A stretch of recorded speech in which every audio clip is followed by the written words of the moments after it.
Il n'y a pas de réussite facile ni d'échec définitif. Cette citation caractérise bien le tournage de cette vidéo. Malgré son côté rustique, le Queen Yaman est une pâtisserie qui ne se laisse pas apprivoiser. J'aurais mis plus d'1 an à achever cette vidéo. Heureusement, le dénouement est heureux, je vous propose donc de partager avec vous tout ce que j'ai appris. Pour commencer, on va activer un demi-sachet de levure de boulanger déshydratée avec 175 g d'eau tiède. Pour être sûr que l'eau ne soit pas trop chaude, vous pouvez utiliser un thermomètre, 30-35 degrés.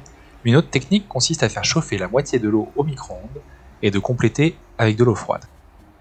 Si en laissant votre doigt vous brûlez, l'eau est au-dessus de 60 degrés. C'est beaucoup trop. Une fois délayée, laissez la levure tranquille et après quelques minutes, elle va commencer à s'agiter. Le Queen Yaman, c'est un genre de brioche feuilletée. Il faut donc commencer par réaliser ce qu'on appelle une détrempe. Dans 275 g de farine, on va rajouter 9 g de sel, le reste de l'eau, si vous n'avez pas tout utilisé pour activer la levure, 10 g de beurre fondu tiède, et enfin, ajouter la levure activée.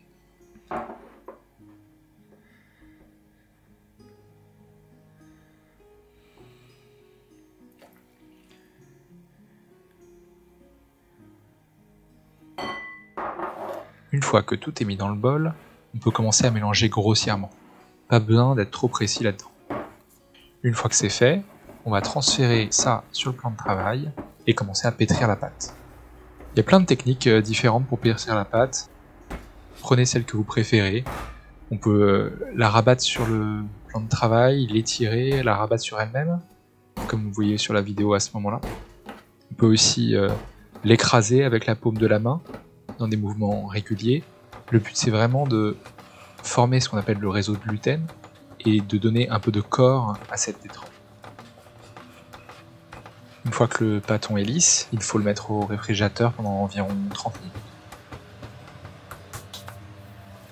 Pendant que le pâton repose au réfrigérateur, on va prendre 225 g de beurre, on va l'enfermer dans une espèce d'enveloppe de papier sulfurisé et on va bien rouler dans tous les coins pour essayer de faire un carré plus ou moins régulier, mais de la même épaisseur. Et ça va nous permettre de faire le feuilletage. Ce qui est très important ici, c'est de savoir qu'il faut que le beurre et la pâte soient à peu près à la même température, au moins à la même texture. Vous voyez sur ces images, la détrempe du Queen Yaman, c'est une pâte qui est très très souple. Donc si vous pouvez, ne mettez pas le beurre au réfrigérateur, laissez-le sorti le temps que la pâte refroidisse. Et comme ça, vous aurez des textures qui seront un peu similaires. Si vous le faites pas, en fait, la phase de feuilletage va être très compliquée parce que quand vous allez étaler, le beurre sera très dur et la pâte très molle, et donc ça va pas du tout marcher. Vous voyez, vous avez mis le beurre dans le pâton, et puis vous refermez l'enveloppe. Une fois que c'est fait, on va pouvoir commencer à donner le premier tour. Mais il faut être très précautionneux parce que même si vous avez fait au mieux, les deux sont pas forcément de la même température, donc allez-y petit à petit. Vous voyez, ici j'appuie avec mon rouleau à pâtisserie sans faire tout de suite, sans tout de suite le rouler. Et puis ensuite seulement, je commence à rouler. Faut savoir qu'il y a plein de recettes de Queen Yaman, et celle qui a donné le meilleur résultat pour moi, c'était de faire 3 tours simples. Donc vous voyez sur la vidéo, là j'ai étendu ma pâte, et je la rabats sur elle-même en 3 tiers. Et on va mettre ce pâton au frigo pendant environ 30 minutes. Et puis une fois que c'est fait, on va refaire à nouveau un tour simple. Là la pâte aura pris un petit peu en température, elle aura diminué de température, le beurre également. Mais c'est toujours, il faut toujours faire attention parce que c'est toujours un peu sensible. Faites vraiment attention quand vous écrasez, à pas faire sortir le beurre, à essayer d'être le plus régulier possible. Ces 2 premiers tours simples, on va les faire, disons, traditionnellement, c'est-à-dire que pour que ça colle pas, on peut mettre de la farine sur le plan de travail.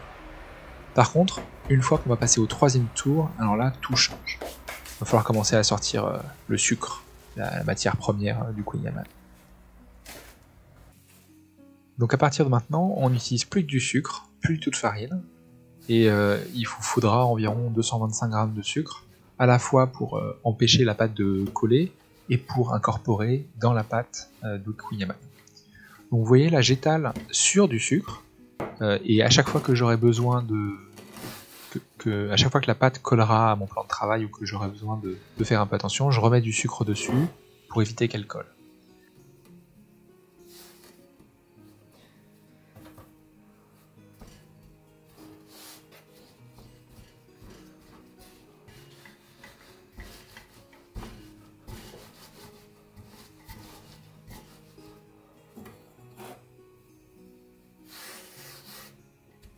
Le sucre, il aura comme effet de faire suinter un peu la pâte.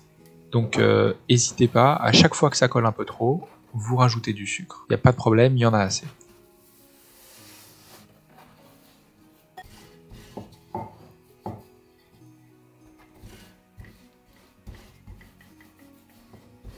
Quand vous aurez fini d'étaler votre pâte, il vous restera plus qu'à rajouter le reste de votre sucre dessus pour l'étape suivante.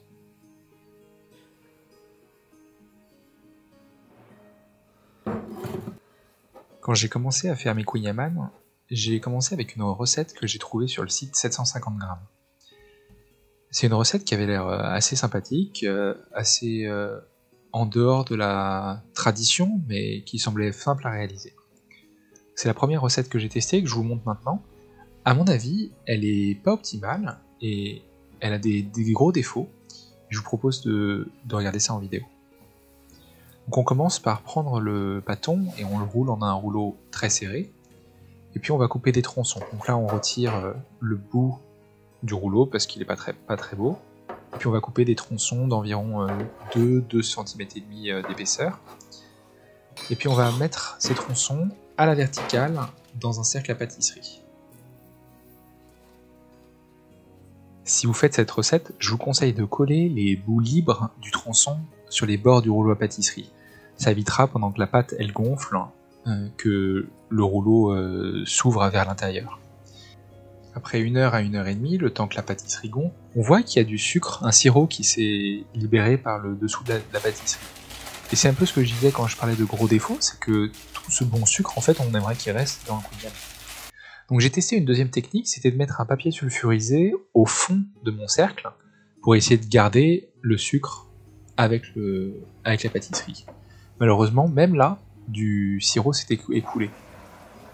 Une troisième technique, peut-être la plus réussie, c'était de mettre mon cercle à pâtisserie dans un moule à gâteau. Mais même comme ça, du sirop s'écoule autour et fait un caramel qui ne va pas sur la pâtisserie. Qu'à cela ne tienne, on ne va pas se laisser abattre. Donc on fait cuire notre kouign-amann à 180-185 degrés, chaleur tournante, pendant 40 à 45 minutes. Le but c'est que la pâtisserie soit bien cuite. Sur ces images, vous voyez ce qui se passe quand on cuit la pâtisserie directement dans le cercle. Il y a du sirop qui s'est réparti autour et qui va faire un caramel, mais il ne sera pas sur votre kouign-amann. Ça fait néanmoins une pâtisserie qui est super jolie et qui est très facile à découper pour chacun de vos invités. Puis écoutez comme ça croustille, c'est incroyable.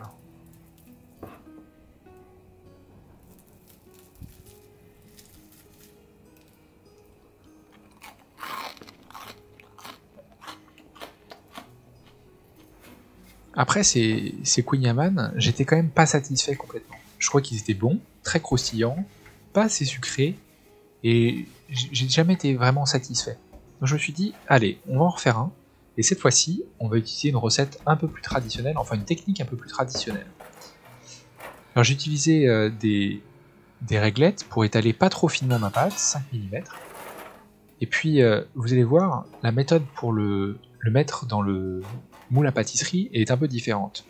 On va couper un carré un peu plus grand que notre rond, et puis on va rabattre les coins vers le centre du carré. Donc on ne roule pas cette fois-ci le kouign-amann. Puis on va mettre ça directement dans le moule à gâteau, en appuyant un petit peu. Le but c'est que ça remplisse l'espace. Faut pas que ce soit trop petit, sinon il va y avoir du caramel qui va se répartir sur les bords, et c'est justement ce qu'on cherche à éviter. Et avec la quantité de pâte que vous avez, vous pouvez faire un moule à gâteau, et puis quelques petits kouign-amann individuels. Finalement, après tous ces essais, c'est la technique traditionnelle qui gagne, haut la main. Le sucre est resté dans la pâtisserie, c'est croustillant, beurré, caramélisé, un vrai régal.